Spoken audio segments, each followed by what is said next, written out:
Quero que você abra comigo em Gênesis capítulo 26.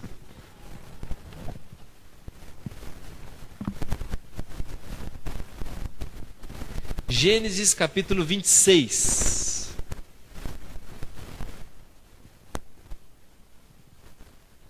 Gênesis 26, nós vamos ler alguns versículos. Quero que você acompanhe comigo. Para os papai e mamãe, né, que tem criança, nós temos o berçário ali, já está com um sofazinho, já está começando a se organizar.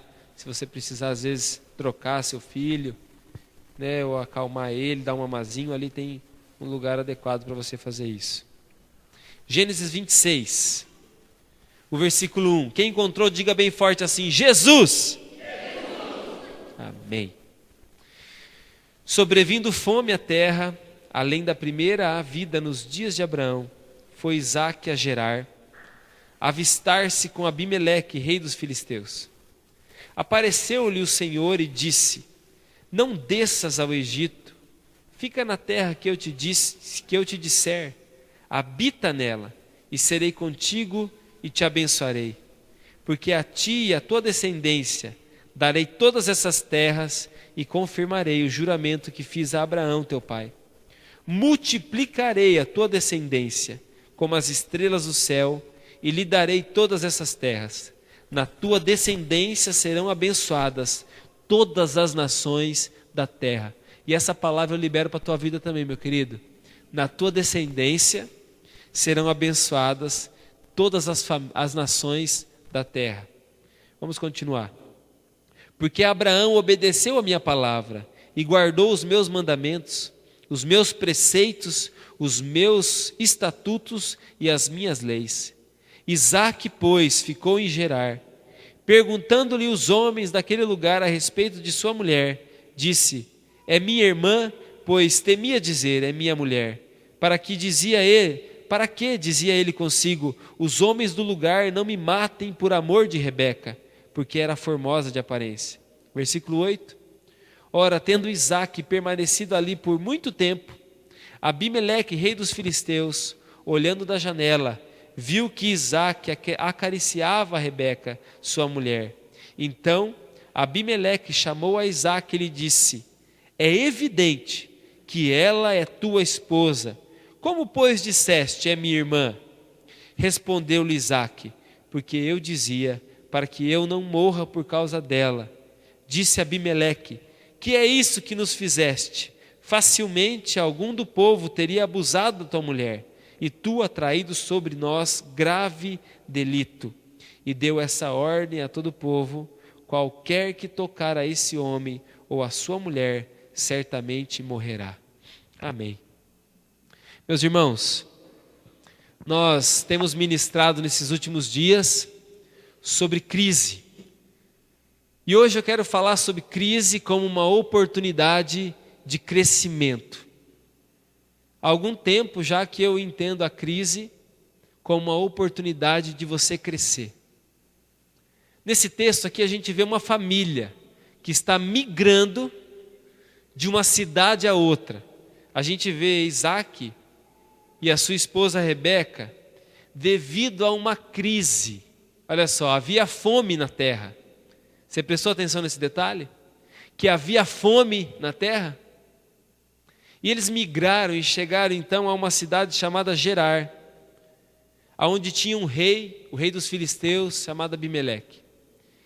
Nesse lugar, meu querido, eles, diante do Senhor, mesmo sendo um momento difícil, eles encontraram uma oportunidade de crescer. E hoje, diante da crise que nós estamos vivendo, nós podemos listar a crise política, nem se fala, não é verdade? Nem dá para se falar, porque já está escandaloso demais. Moral, as pessoas perderam a noção do moral, do que se espera de uma pessoa. É só você ligar a televisão e você vai ver homens e mulheres sendo usados como objeto. Não é verdade? O corpo da mulher, por exemplo, virou um objeto. O corpo do homem também virou um objeto. Então a crise moral, né, as pessoas já não têm o cuidado mais do que jeito que fala, como se tratam. né? As pessoas perderam, parece de um modo geral, o respeito, né? Todo mundo se chamando, se xingando de qualquer jeito. Dentro da família, então, é aquelas palavras de carinho, né? Aquele carinho de urso. Alguém já recebeu um carinho de urso em casa? Né? Aquele carinho de burro, né? Que dá um coice. Aquelas palavras amorosas que inspiram a gente, né? Seu animal, né? E assim por diante. Não vou nem falar porque é decoroso, nem decoroso falar essas palavras. Então é uma crise moral instalada na sociedade. Nós temos também uma crise na parte de finança hoje em dia.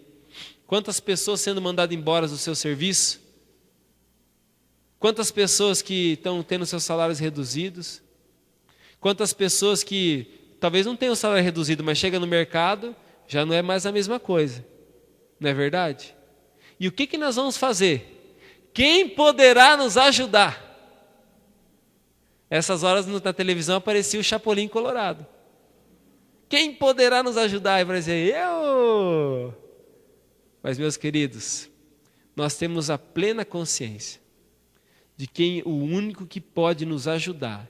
E que bom que você está aqui hoje. Que bom que você realmente está aqui hoje para ouvir essa palavra. E eu tenho certeza, se você gravar essa palavra no teu coração, ela vai ser um divisor de águas na sua vida. Então fala para o teu irmão assim, acorda, presta atenção, porque hoje Deus vai dividir as águas da sua vida. A crise, entenda a crise como um ponto de transição. A crise é um ponto de mudança, de transição. Eu vou dar um exemplo básico. O nenê está na barriga da mãe. Chega a idade de nascer o nenê. Dentro da barriga começa a haver uma crise, porque ele tem que sair do comodismo dele. Tá bom lá, tá quentinho, talvez já está ficando um pouquinho mais apertado, mas é ali que ele recebe alimento. Está piorando os negócios a cada dia, mas ele está pensando assim, e depois, será que vai ter o que eu comer? E se eu sair daqui, vai ter o que de melhor para mim? Estou brincando, né? O bebê não vai pensar isso aí. Mas ele, naturalmente, ele estoura a bolsa. É natural estourar a bolsa. Ele estoura a bolsa para sair. É uma ruptura, é um ponto de transição. É uma mudança na vida da pessoa. E assim nós vamos passando mudanças na nossa vida. Né? Quantos aqui já pensaram assim, eu gostaria de ter meus problemas de quando eu era criança. Mas quando você era criança, aquele dia que morreu o teu gatinho, você pensou que ia o mundo acabar para você. Aquele dia que seu pai não deu aquela bicicletinha que você queria, ou aquilo que você desejou não deu certo, ou o dia que você tinha que fazer aquela provinha da escola de tabuada, você se descabelou que você tinha que fazer uma provinha de tabuada. Hoje você ia falar assim, tá de brincadeira, né? Por quê? Porque você cresceu, você está mais forte. Então a crise é essa mudança na nossa vida. E a crise, meus queridos, ela é inevitável, não tem como você evitar a crise. Tem como você aprender a lidar com ela. Agora, evitar ela, você não tem como evitar. A crise, ela também é imparcial, ela não escolhe se a pessoa é rica, se é pobre, se é branco, se é negro, se é homem, se é mulher. A crise não escolhe, ela aparece na vida de todo mundo. E ela vem também de diversas fontes. Como a gente falou aqui, olha, muitas áreas da sociedade estão enfrentando uma crise grave. Algumas não, mas muitas estão. Muitas estão enfrentando. Na crise, nós somos desafiados, meu querido, a lutar pela nossa sobrevivência. Então é na crise que a gente começa a pensar assim, eu tenho que sobreviver. É na crise, você viu as criancinhas comendo já? Você pega um pacotinho de bolacha, junta 10 crianças pequenininhas e fala assim, eu vou abrir, vai dar uma bolachinha para cada um, fica tranquilo. Na hora que você abre o pacote, o que acontece? Eles atacam o pacote de bolacha. Por quê? É a luta pela sobrevivência. É minha vez, eu vou pegar, não vai sobrar. E enfia o dedo no olho de um, e puxa o outro, e dá murro, e puxa cabelo, e dá beliscão. Os mais fraquinhos vai ficando para trás. Porque é a luta pela sobrevivência. E quando nós estamos em crise, nós estamos, claro, numa luta pela sobrevivência.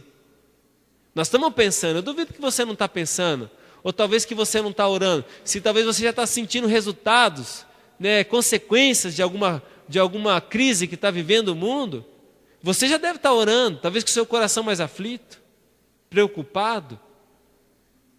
Eu imagino que tem pessoas perdendo noites de sono, talvez não aqui, mas em algum lugar sim.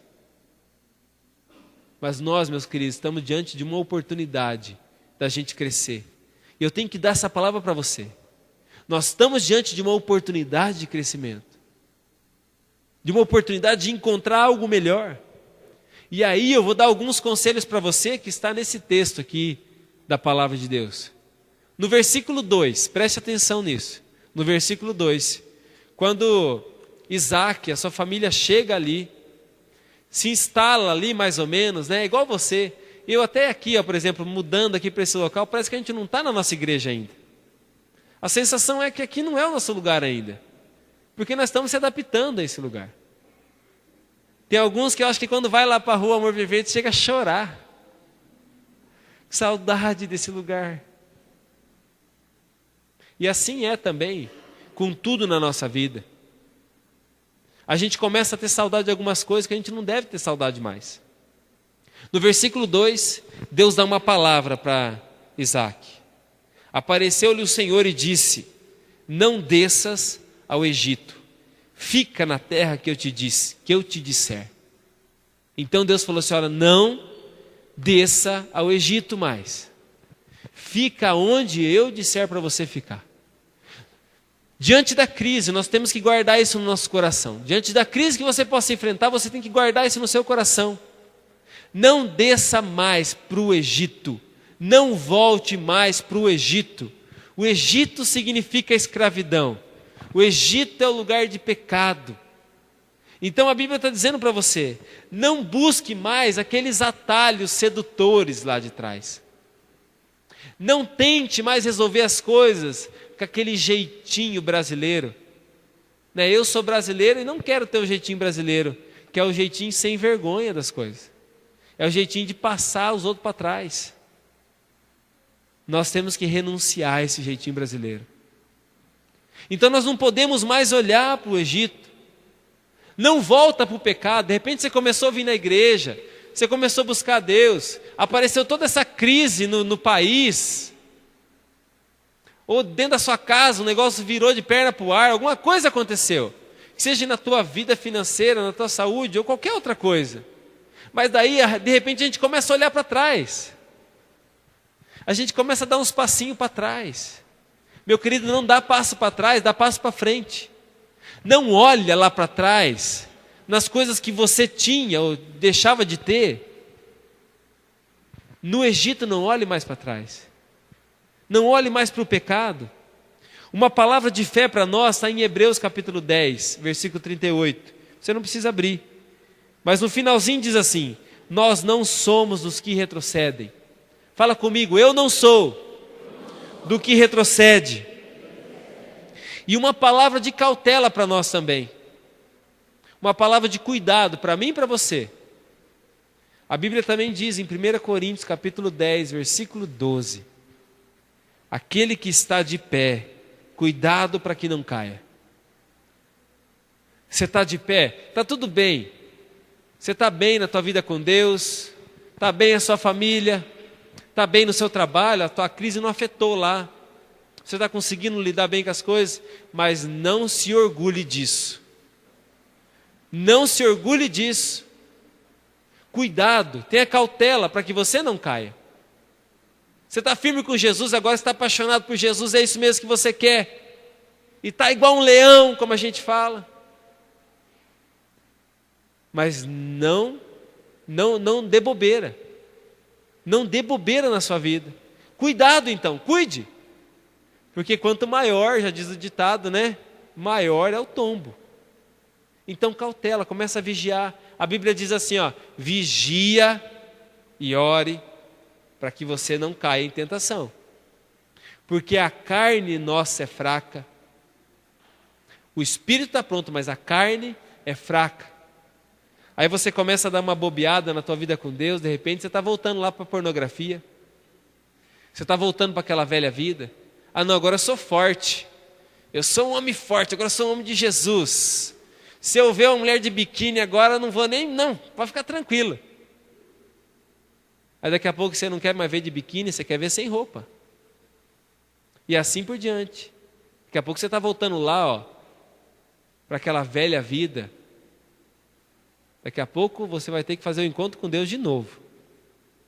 Daqui a pouco você vai ter que dobrar seus joelhos e se arrepender de novo. Não importa o seu tamanho. E isso é para mim e é para você. Nós temos que cuidar, não volte para mentira. Ah não, você começou firme com Jesus, estava andando bem, mas apareceu a crise, agora você tem que contar umas mentirinhas para você conseguir ganhar dinheiro. Você está voltando para o Egito. Ah não, para continuar mantendo a paz dentro da sua casa, na sua família, para a tua esposa ou para o teu esposo continuar acreditando em você, ou tua mãe, teu pai, você só conta umas mentirinhas de vez em quando. As práticas lá do Egito. É aquilo que você aprendeu no Egito. Às vezes você era um bom mentiroso. Contava aquelas mentiras que até você acreditava. Mas você se arrependeu e você leu na Bíblia, não mintais. Não minta mais. Mas daí você começa a dar ceder um pouquinho. Eu não vou mentir uma mentira grande, vou mentir uma mentirinha pequenininha. E assim vai crescendo. Não volta atrás para o álcool, para a bebida. De repente você já largou isso aí da sua vida, abandonou, você não quer mais. Mas daí no momento de bobeira você volta a beber de novo, volta a fumar de novo, volta a se prejudicar. Eu vi pessoas que, por causa do cigarro, tiveram que fazer uma cirurgia no coração. A vida inteira fumando, deu problema no coração, fez cirurgia. Tudo bem. O doutor falou assim, você quer morrer, é só fumar. Está fumando de novo. E aí? E aí depois vai chegar para um pastor, para um líder de céu, para alguém e falar, ora por mim, para Deus ser curado. Como que vai ser curado? Que nem a sua parte você faz. Então não volte no pouquinho do Egito. Porque se você voltar lá para o Egito, meu querido, é perigoso. A nuvem passar, Jesus passar e você ficar. Você veio aqui hoje para escutar uma palavra de salvação na sua vida. Porque para nós sermos salvos é pela graça de Deus. É pela graça. Nós recebemos. Hoje, se você não tem a salvação, você levanta a tua mão para o Senhor e fala, Senhor, eu quero. Eu aceito o que o Senhor fez naquela cruz por mim. Eu me entrego totalmente para o Senhor. Eu quero essa nova vida para mim. Agora, a partir desse momento que você nasceu na fé, aí começa a santificação. E aí o negócio é estreito. Fala para o teu irmão, aí o negócio fica estreito. Porque a santificação é tirar o Egito de dentro da gente, é tirar o mundo de dentro da gente. É você começar a lutar contra aquelas coisas que você já sabe que é errado. Não precisa ninguém dizer para você que é errado. Você está ouvindo que é errado. A palavra de Deus está dizendo. E na crise, então, meus queridos, diante disso, Deus está falando assim, não volta para o Egito. Então é na crise que nós somos tratados. Você tem que permanecer no lugar que você está. Fala, eu não vou me arredar o pé daqui. Eu vou permanecer aqui porque é aqui que eu sou tratado. De repente você está escutando coisas que você não gostaria de escutar. Ou alguma vez você foi na tua célula, você escutou alguma coisa que você não gostaria de escutar. Mas é onde você é tratado. De repente chega um filho para você, ou chega o teu esposo, tua esposa, e fala uma verdade para você. Não é verdade? Quem gosta de ouvir uma verdade? Ainda mais assim numa pessoa querida que a gente ama, né? Chega um esposo ou a esposa, ou o filho, chega e fala uma verdade. Você não tem nem como corrigir o piá, ou a moça, ou quem for, porque está falando a verdade. Chegar e falar assim, pai, eu acho você hipócrita. Por quê, meu filho? Porque você fala uma coisa e vive outra. Ai, vem cá, meu filho, que eu vou te corrigir. Você falar uma coisa dessa para o teu pai. Você pode até corrigir ele, mas ele está certo. Porque é na crise que nós somos tratados. É hora da gente começar a pensar então nos nossos atos. Nós queremos sim mudar esse mundo, nós queremos que as coisas sejam transformadas. Mas nós precisamos permitir Deus tratar o nosso caráter. Na minha época, quando eu me converti, eu não sei se hoje em dia é assim, eu perdi essas informações. Mas na minha época, quando eu me converti, tinha algumas pessoas que gostavam de correr atrás de revelamento, revelação. Tinha aquela irmã que orava, que fazia tipo uma oração, que falava a tua vida, e isso acontece, Deus faz isso. Mas as pessoas, a maioria das pessoas que iam lá, elas iam do mesmo jeito que elas vão, às vezes, num centro espírita, ou numa benzedeira. Vai lá para falar, quero a minha bênção. O que Deus está? Deus está falando que vai dar uma chave na tua mão.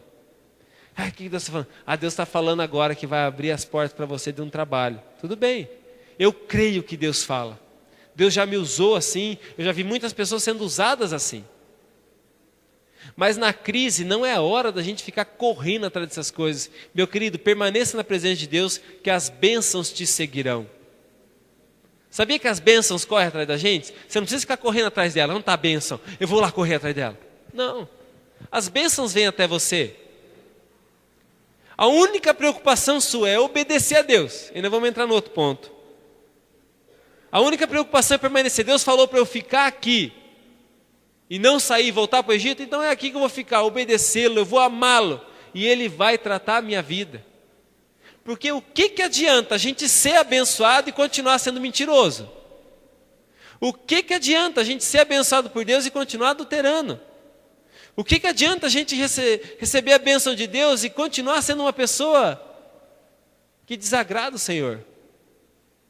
Porque nem o adúltero entrará no reino de Deus, nem o mentiroso entrará no reino de Deus, nem qualquer outro. Lê lá em Apocalipse capítulo 21. Você vai encontrar quem não entrará no reino de Deus. Então, beleza, foi abençoado, ótimo. Alguém foi usado por Deus para te abençoar. Mas e aí? Foi abençoado, mas a família está um desastre. Não, está tudo bem lá, recebeu a bênção de Deus, mas os filhos estão perdidos. O esposo, a esposa, está todo mundo enrolado. A família vai separar, vai desquitar agora. Então, a bênção de Deus, ela é completa. Tem que começar a mudar dentro de nós, o nosso coração. E essa é uma palavra de Deus para a minha vida e para a tua vida. De não se conformar. Estamos diante de uma crise, é fato. Mas então vamos permitir Deus tratar a nossa vida. Mesmo que a gente tenha que diminuir os padrões. Mesmo que a gente tenha que ser mais humilde. Mas não ceder ao pecado. Ser mais humilde. Ser mais firme nas nossas convicções. No versículo 4, a Bíblia diz assim: multiplicarei a tua descendência como as estrelas do céu, e lhe darei todas essas terras. Na tua descendência serão abençoadas todas as nações da terra. Imagina só, Isaac ouvindo isso aí. A terra está um desastre, está em fome, ele está passando um momento difícil, e ele ouvindo que a descendência dele vai abençoar todas as famílias da terra, que vai dar tudo certo. É a promessa de Deus para a vida dele. Deus tem várias promessas para a tua vida. Muitas promessas para a minha vida e para a tua vida. Sabe onde elas estão? Aqui, na palavra. Diga comigo assim, eu sou o que a Bíblia diz que eu sou. Eu tenho o que a Bíblia diz que eu tenho, e eu posso o que a Bíblia diz que eu posso. Nós temos que olhar, meu querido, se você quer vencer a crise, nós temos que olhar não para as circunstâncias, mas para o Senhor, para as promessas dele. Por exemplo, o texto que o Juninho citou aqui, todo mundo estava em crise, Jesus está indo embora. Ele tinha ressuscitado, passou 40 dias ainda com o povo, mas um dia ele estava subindo, indo embora, fugindo do alcance de todo mundo. E aí Jesus dá uma palavra os anjos dão uma palavra de orientação para o pessoal. Para o mesmo Jesus que está subindo, ele vai voltar. Permaneçam em Jerusalém, até que do alto vocês sejam revestidos de poder. Então tinha uma promessa de Deus para eles. Tem uma promessa de Deus para a tua família. Vai caçar na palavra de Deus as promessas de Deus para a tua família. Tem promessa de Deus para você como um homem, como uma mulher, como filho. Como servo de Deus, tem várias promessas para você. A Bíblia está repleta de promessas, palavras. E palavras às vezes especiais que Deus vem falar conosco. No momento de culto, na célula, num sonho. Eu tenho algumas palavras gravadas no meu coração. Eu estava conversando com o Felipe ontem, falando do chamado de Deus para as nossas vidas. Eu nunca vou desistir do chamado de Deus para a minha vida, porque eu tenho uma palavra de Deus. Pode alguém falar alguma coisa, pode acontecer situações difíceis, podia não ter ninguém na igreja, podia ser só eu no mundo. Mas eu não vou desistir do chamado de Deus, sabe por quê? Porque Deus me deu uma palavra. E aí essa palavra gera em nós o quê? Convicção. Convicção daquilo que Deus quer que a gente faça. Então eu sei que mesmo diante de uma crise, a gente tem que andar firme nos caminhos do Senhor. Quando eu estava morando no Paraguai, Deus falou para mim que era tempo da gente mudar. Eu falei, Deus, eu gosto tanto do Paraguai, eu gosto tanto de morar aqui. E Deus me colocou em crise, foi Deus que me colocou em crise. Falou, você vai para a Bolívia agora. E eu chorei largado, meu querido, você precisava ver. Naquela época não tinha smartphone para filmar, senão eu devia ter filmado para você ver eu chorando. Falei, eu não quero ir embora daqui. Eu queria estar lá até hoje. Mas nunca mais voltei. Só para ir na Cidade do Leste comprar alguma coisinha. Agora, para morar, nunca mais. E assim Deus deu várias palavras para a minha vida. Assim Deus direcionou muitas coisas na minha vida. E assim eu poderia falar de várias. Assim tem muitas pessoas que poderiam falar de várias. Mas tem uma palavra de Deus. Então não importa o que aconteça, nós vamos seguir. Eu vou permanecer na palavra de Deus. Agora, se a gente começa a olhar para o Egito, começa a olhar para as circunstâncias, começa a dar ouvido para os comentários, cuidado com os comentários. Se tem comentários que estão te fazendo mal, não ouça mais. De repente você está numa rodinha de conversa, e aquele pessoal falando de mulherada e não sei o que e tal, lá, e você está começando a dar ouvido, daqui a pouco está contando uma piadinha, daqui a pouco você está traindo a tua esposa. Porque você está ouvindo demais, coisa que não deve ouvir. Você está com tudo certinho na sua vida e está dando muito ouvido. Está tudo dando errado. Vai dar tudo errado, mas espera aí. Será que vai dar tudo errado na nossa vida? Ou a nossa vida está na mão de Deus? A nossa vida está na mão de Deus ou não está? A sua vida, ela está na mão de Deus ou não está? Amém? Quem está com a vida na mão de Deus aí? Aí, ó, todo mundo, glória a Deus. Eu também estou. Não pode estar só metade da sua vida na mão de Deus. Não pode estar só sua cabeça na mão de Deus. Ou só o seu pé. Tem que estar toda a sua vida na mão de Deus. Se toda a sua vida está na mão de Deus, não importa o que está acontecendo ao redor de nós, nós não olhamos para isso. Você pode até se preocupar e ir para o altar do Senhor e falar, Senhor, estou ficando preocupado. Me ajuda, aquieta meu coração. Oh, Senhor, isso aqui está me causando uma ansiedade. Aquieta teu coração. E Deus vai cuidando de você. Às vezes lá a tua família está em desastre. E você vai conversar com alguém e a pessoa fala assim, larga, separa. Não, arruma outra, arruma outro. Acontece isso. Aí você vai para o altar do Senhor, o que Deus fala para você? É isso que você tem que ouvir. Para de ouvir o comentário das pessoas. Presta atenção no que Deus fala para você. Presta atenção no que a Bíblia diz para você. Isso é o mais importante. Não dê ouvidos às coisas que estão ao seu redor. Olhe para as promessas de Deus para a sua vida, em nome de Jesus. Um salmo diz assim, eu elevo meus olhos para o monte. De onde me virá o socorro? Ah, o meu socorro vem dos meus amigos. Ah, o meu socorro vem de tal pessoa, do prefeito que falou que ia arrumar aquele serviço para mim. Ah, o meu socorro vem do secretário não sei o quê. Ah, o meu socorro vem do pastor Fernando. Ah, o meu socorro vem do meu líder. Não, peraí, está alguma coisa errada. Porque a Bíblia não diz isso. A Bíblia diz assim, eu elevo meus olhos para o monte, de onde me virá o socorro? E o salmista responde, o meu socorro vem do Senhor, que criou os céus e a terra. Então o seu socorro vem de onde, meu querido? O seu socorro vem de onde? do Senhor. Nada foge do controle de Deus. Sua vida está na mão dele de verdade? Ou você está pegando um pouquinho para você? Se está pegando um pouquinho para você, cuidado. Aí vai dar errado na sua vida, você vai culpar Deus ainda. Agora, se está totalmente na mão de Deus, você está andando na presença de Deus, então não se preocupe. Até as coisas erradas Deus transforma em bênção. Deus é dono de tudo. Nosso socorro vem do Senhor. Teve um momento em Lucas 8, se você quiser anotar, você que costuma anotar.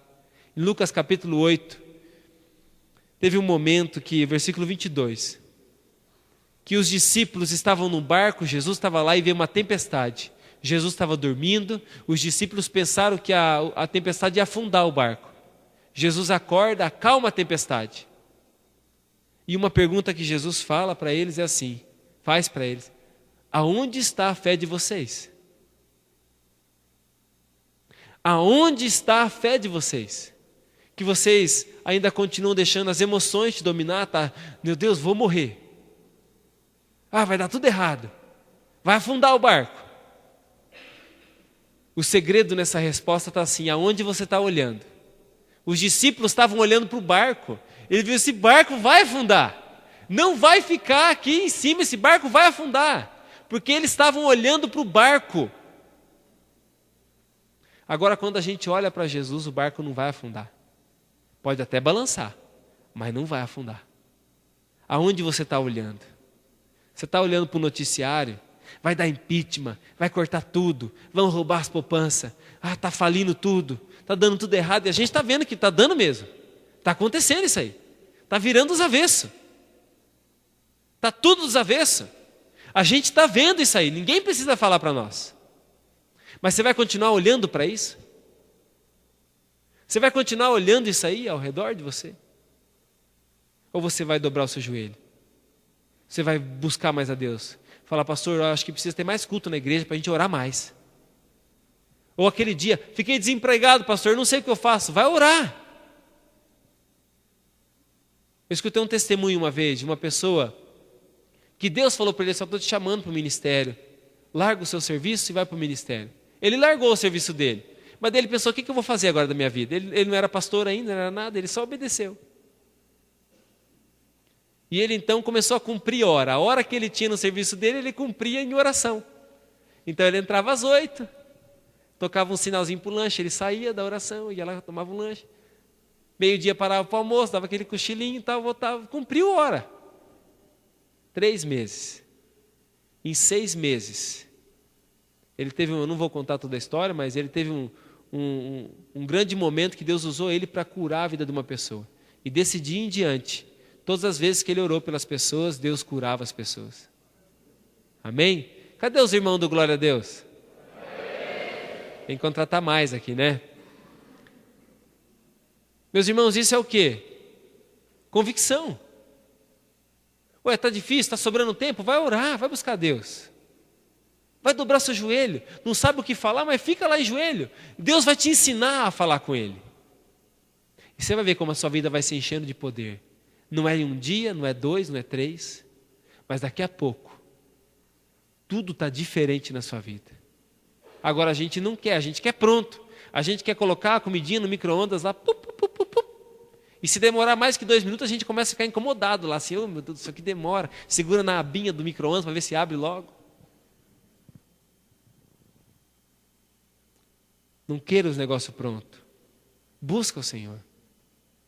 Não sou eu que vou resolver tua vida. Não é teu líder que vai resolver a tua vida.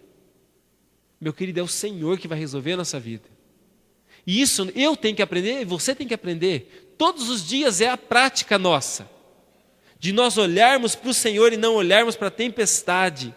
No momento de crise, é o que nós mais precisamos. É da presença de Deus. É da presença do Senhor. Moisés entendeu isso. E falou: Senhor, não me faça sair desse lugar que eu estou, se a tua presença não for comigo. Você está disposto a falar isso para Deus? Fala: Senhor, eu não quero mais dar nenhum passo na minha vida, a não ser que o Senhor deseja. Aquilo que não é mais da tua vontade, eu não quero mais fazer. Eu quero cuidar de tudo. E para terminar, meus queridos, eu quero dizer para você, na crise, nós precisamos relembrar uma palavra muito importante: obediência. Na crise não é tempo de você arriscar desobedecer. Na crise, você tem que permanecer em obediência. Quando você está com um carro, dirigindo ele em alta velocidade, você está lá, em alta velocidade com o carro. Daí você fala, não, eu vou largar o volante aqui que eu preciso pegar um negócio aqui para trás. O que vai acontecer com o teu carro? Não dá para arriscar.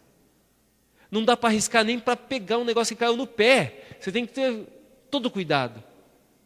Na nossa vida com Deus nós estamos assim. Diante das situações que o nosso país está vivendo, nós estamos assim. Não dá mais para arriscar. Permaneça em obediência. Deus falou para ele assim, ó, fica aí, em Gerar. Tá bom, ficou. Se você ver no versículo 12, Isaac chegou a plantar lá, falou, então vou plantar.